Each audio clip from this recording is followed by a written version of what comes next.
во имя Отца и Сына и Святого Духа. Дорогие браты и сестры, вось гэты урывак з Евангелия гэта адзін з маіх улюбленых урыўкаў. І ён такі вельмі жывы, вельмі такі, які дазваляе просто адчуць, што там адбывалася у святой зямлі, калі там хадзіў Господь Ісус. І вось мы бачым вось гэтага Філіпа, які толькі з аднаго слова Господь сказаў яму: «Ідзі са мной», і пайшоў. Мы бачым Нафанаіла, такога скептыка, які вельмі асцярожна адносіцца да всякіх таких папулярных масавых з'яваў. Яму кажуць: «Хадзі, мы знайшлі Месію з Назарета». А ён смеецца і кажа: «З якога Назарета? Месія з Назарета не прыходзіць, што ты мне тут кажаш?» Ну тоді я кажу: «Ну так іди і паглядзі».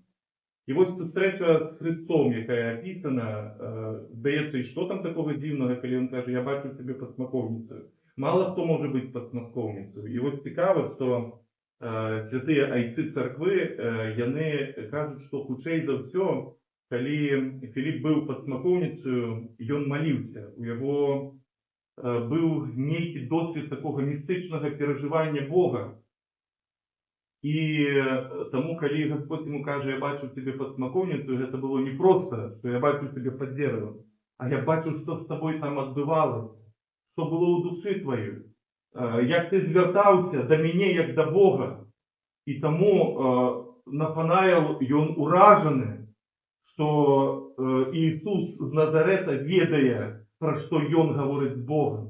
І тому він падає перед ним і каже: «Ти Син Божий». І ось не випадково гэты урывак читаецца у нядзелю перамогі праваслаўя, як вот гэты дзень адзначаны у нашем календарі. Це можна сказати, у день перамогі прававер'я таксама. Бо можна быць вельмі разумным чалавекам, можна натхняцца філасофіяй, ідэалогіяй, палітыкай, там, чым заўгодна, літаратурай, мастацтвам. Але сутнасць хрысціянства не ў гэтым. Так, у хрысціянстве можа быць месца і павінна быць месца і філасофіі, і культуры, і літаратуры, і музыцы. Усяму можа быць месца, акрым граху бадай. Але калі гэта замяняе сустрэчу з Христом, калі гэта становіцца каштоўнасцю самой па сабе, то гэта стварае вялікія праблемы для жыцця хрысціянскай царквы. Бо жыццё хрысціянскай царквы – гэта Христос. Гэта само уцялесненае Слово Божие, другая іпастась Святой Троицы. Ён ёсць цэнтрам жыцця царквы. І вот чаму мы кажам вось гэтая урачыстасць праваслаўя, перамога праваслаўя, перамога прававер'я, бо калі хрысціянства ўваходзіла ў жыццё гэтага света, яно сутыкнулася з мноствам розных з'яваў, яно сутыкнулася з грэцкай філасофіяй. Філасофія паспрабавала, зацікавілася гэтым хрысціянствам, але паспрабавала яго перакруціць на свой капыл. І хрысціянства ўвайшло вось у гэтую стадыю барацьбы за тое, каб не стаць пераробленым філасофіяй, а каб застацца уласна самім сабой. І вось гэта вот цягнулася на працягу 5-6 нават стагоддзяў, можна сказаць, а можа і болей нават.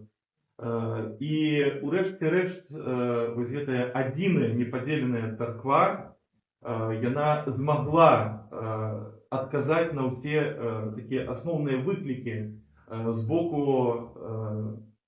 філасофіі, з боку культуры антычнай. І вот так зацвердзілася вось гэтае вызнанне веры. І, канешне, у гэты дзень вельмі часта нашыя браты і сёстры праваслаўныя успрымаюць гэтае свята такім вузкаканфесійным сэнсе, што во, наше праваслаўе, там, не нейкі там каталіцызм там, ці там пратэстантызм, а мы перамаглі. Да, але гэта крышачку неправільны погляд на рэчы, бо перамога праваслаўя яна адбылася у адзінай непадзеленай царкве. У гэту перамогу унеслі свой уклад як хрысціяне усхода, так і хрысціяне захаду. І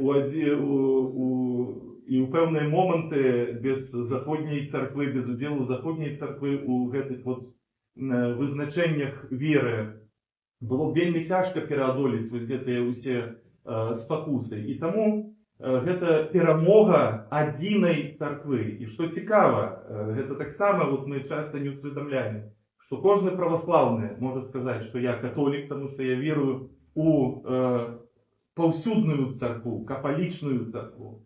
І кожны каталік можа сказаць, што я праваслаўны, бо як вот гэтае вызнанне прытрымліваецца вось гэтага вызнання, здабытага адзінай царквой. Так што гэта такая, яшчэ раз паўтаруся, супольная наша перамога, і гэта насамрэч свята адзінства царквы. Свята адзінай царквы, непадзельнай царквы. Вот, гэта мы павінны усведамляць. І, канешне, Господь кліча нас да вось такой еднасці, якая грунтуецца на ім самім.